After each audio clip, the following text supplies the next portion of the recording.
Hi mga katiktik, konting paalala lang po sa ating lahat para po sa mga mahihilig kumuha po ng mga pictures sa Google at kung saan-saan pa pong mga application. At dahil nga sa update po ni Meta ngayong October 6 na ito mga katiktik na ang mga pictures, mga text po natin, ang mga stories ay kasama na po sa content na binibilang talaga dito ni Meta. Okay? At kailangan din pong sumunod tayo sa mga terms ng content.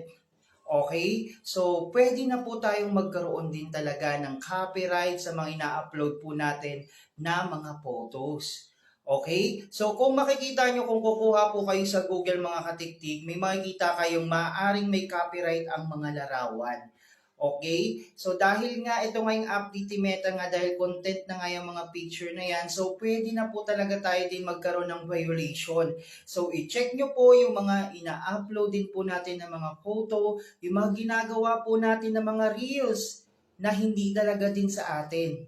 Okay? At nire-repurpose lang po natin yung mga picture na yan para gawing mga videos. Okay? So kasama na po yan at meron na rin po yung mga violation. Kaya mag-iingat po tayo sa mga ina-upload natin mga katiktik. Maliwanag po yan. Don't forget to follow Madam Tiktik for more video tips and tutorial.